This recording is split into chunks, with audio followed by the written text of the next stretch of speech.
I had always wanted my own party, especially since I lived in a haunted house. My parents didn't tell me much about our house's supposed ghost, just that she was 16 like me when she died, under mysterious circumstances. Her and a few of her friends that she'd had over. I guess now it was my turn to continue the creepy tradition here in Stanwick, Georgia.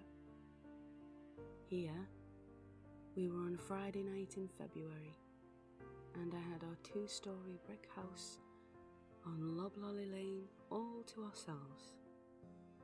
Like a suburban exodus, our neighbours were all gone as well, so there'd be no snitches, none of my mum's surveillance spies to stake out the place. I was going to miss my parents, sure, but them and my younger brother Casey and sister Jamie would be just fine at Disney World. They'd have amusement parks and I'd have several boxes of wine. Fair trade, right? And the timing was perfect. From what I understood, the girl and her friends all died in February. So, we were here on a morbid anniversary. Time to party. After school, my friends came over. There was Michaela, a cute gothic Hispanic girl with long black hair and glasses thinner than her scrawny frame. Then we had Jaquela, my ride or die since elementary school. Her and I loved to talk and act crazy. We were smart, but notorious at school, man. Especially all those times we tormented Mr. Fordham's 7th grade English class. Jaquela was a bigger, taller, black girl. Behind those huge glasses, she had toughness to spare. And she was always the loudest, always the first to fight back. Then there was Messiah. Her hair either in purple braids or contained by colourful headbands. Messiah was the most mature out of all of us, the most calm and sensible, at least in front of the adults and teachers, or until the wine set in. Then that sneaky sparkling smile would set in, and when Messiah really partied, she partied hard. Finally, there was me. Cher. No, not like that old-ass singer. I guess you could call me the ringleader. A proud, loud Latina. I looked older than I was for all the right reasons. Big eyes, flawless skin, well developed for my age. At least, that's what the Instagram creeps told me. Obviously, I had no problem getting attention from all the hot guys, but tonight I wasn't looking for that. I just wanted my girls with me, and I wanted to really see if my house was haunted. There were weird incidents growing up, strange sounds and screams, doors closing on their own, lights flickering, help scribbled in bathroom mirrors' steam, just nothing definitive. But on that Friday, the 4 of us partied from the afternoon to twilight to nightfall. Isolated in this teenage paradise, we could be as loud as we wanted. The Nicki Minaj soundtrack on YouTube stayed steady, as did the wine. Sitting in the living room, we talked about the more finer guys. Even checked out a few on my laptop. But I had bigger things in store, especially once it got pitch black outside. Whoa, you have a Ouija board? Michaela asked, simultaneous excitement and fright in her tone. I mean, yeah, I replied, holding my glass of wine. I went toward a closet.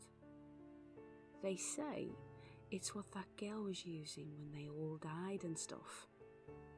Jaquela threw her arms up.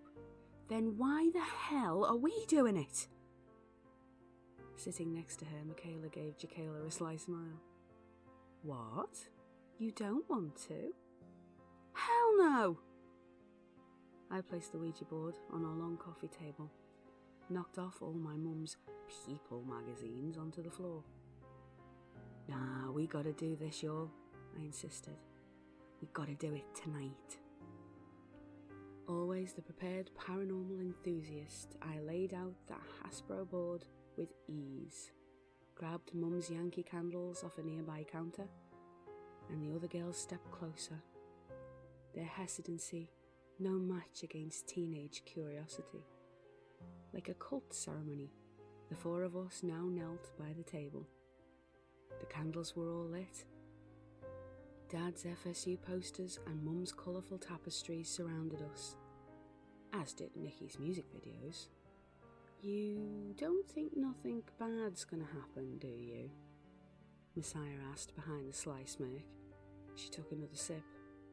The wine a medication to her nerves, the type of medicine Jacayla's worried ass needed for sure. I slid the planchette along the board, over those many letters and numbers. My anticipation was hitting overdrive. Damn, I was ready. Nah. I looked right at Messiah's brown eyes. Not as long as we're careful, and we respect the dead. I faced Jacayla. "And that means you can't freak out, Jacayla." "Man, I ain't," she fired back. Michaela laughed. "Whatever." "I swear," Jacayla said. Her t-shirt and jeans remained unable to hide those constant shivers. No matter how huge those glasses either couldn't conceal her ever-trembling eyes. Taking command, I looked between the three of my friends. "We're just gonna ask her questions, alright?" "That's it. That's all we gotta do." I turned off the flat screen, and an eerie silence took over the party. Darkness dominated every window. You want me to get the lights?" Michaela volunteered. A quick knock startled us. Together we all jumped. "Oh, crap!" Jacayla screamed. Another knock hit the front door. Annoyed, I stood up. "Hold on, I got it." I went to the kitchen and opened the front door. The porch was empty, as was the suburbia surrounding me. Cautious, I leaned out into the darkness. "Hello? Who is it?" Messiah's voice interrupted behind me. Scared by this, I turned to face her. "Holy hell, Messiah!" "What?" she chuckled. A deep cry shattered our calmness. A blood-curdling yell. Screaming, Messiah and I turned towards the porch. And, of course, there was TJ, with a huge, big, stupid smile on his face. He was my ex, my boyfriend, and the love of my life at 16. Whatever you want to label that crap. "I scared you?" he asked in that playful voice. His goofy handsomeness stayed well on display. TJ, a light-skinned cutie who veered between talented athlete and wacky comedian. A style that captured my heart since freshman year. "Yeah, dumbass," I held back at him. Chuckling, TJ stepped inside. "Sorry I'm late." I stole a glance at his behind, then smacked it. "Better late than never, huh?" I joked. TJ stopped and shrugged. "Man, I had to sneak out." Messiah smacked his butt next. A mischievous smile greeted TJ's annoyance. "Whoa," she joked. "Well, where's the ghosts and crap?" TJ said. Leading the way, I grabbed his hand. "Come on." A few minutes later, our cult circle extended to 5, each of us holding a glass of standard crappy boxed wine, and now we sat there in darkness. Guided only by faint flickering candlelight, I sat at the head of the table, the leader of the cult, my hands glued to the planchette in front of me. "Everyone ready?" I asked. They nodded. Everyone except Jacayla, of course. You sure about this, Cher?" she asked. "Look, we got this," I said before Jacayla could protest. I looked at the board. at the scary but fascinating future sprawled before us. "Spirit, are you with us?" I asked. There was silence. TJ gave me a weird look, but knew enough not to say anything. Jacayla was shivering. The dread only increased. I downed the rest of my wine and slammed the glass back down. "Spirit?" I asked once more. The force pushed my hands forward. The quick burst stole my control, right up to the Ouija's letters. Yes. "Oh, hell," Jacayla shouted. She started to stand up until Messiah pulled her back down. "Jacayla, chill out. We ain't even seen anything yet," TJ quipped. "I seen enough," Jacayla replied. Holding onto Jacayla's arm, Messiah held her hostage, right there in my living room. "Man, just stay your arse right there." Amidst everyone's collective chatter and chills, I leaned in closer, compelled. "How did you die?" I said. Now everyone got quiet. An uneasy hush rushed through us all, everyone eager for an answer. All eyes stayed on the board, but the planchette didn't move. "Spirit," I started. Then the whole board shot off the table. An invisible explosion sent it to the floor, my planchette with it. I could feel movement surrounding me. I could hear heavy breathing, desperate breathing. Terrified, TJ looked at the board. "Whoa! What's going on?" Jacayla shouted.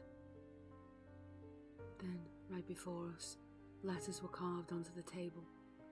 The hacks so crude and chilling, as if lightning had suddenly struck my household.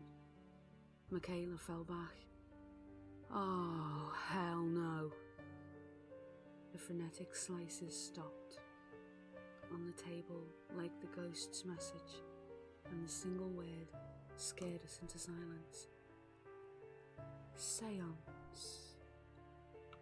Both TJ and Jacayla jumped up, their fear intensified. "Oh hell," Jacayla yelled. Messiah reached towards her. "Jacayla, they're done," she reassured. I saw them. The 5 people standing right beside the coffee table. "Oh, hell," was all I could mutter. The others turned to the 5 teens standing there. They were all pretty, save for the splashes of blood scattered across their skin. But not even the nasty slices and gore could disguise those familiar faces. Messiah, Jacayla, Michaela, TJ, and me. They wore the exact same clothes we did, wore the exact same expressions, until Cher smiled right at me, her grin similar, but somehow different, somehow hungrier, somehow more evil. Our ghost hunt had led us back to my house, right to ourselves, to the tragic massacre we suffered all those years ago. Well, my favourite fiends. Rhonnie has certainly come through for us once again. So thank you. And thank you for your patience. I apologise for being a little late with this story, but I'm not feeling very well at the moment. So bear with me.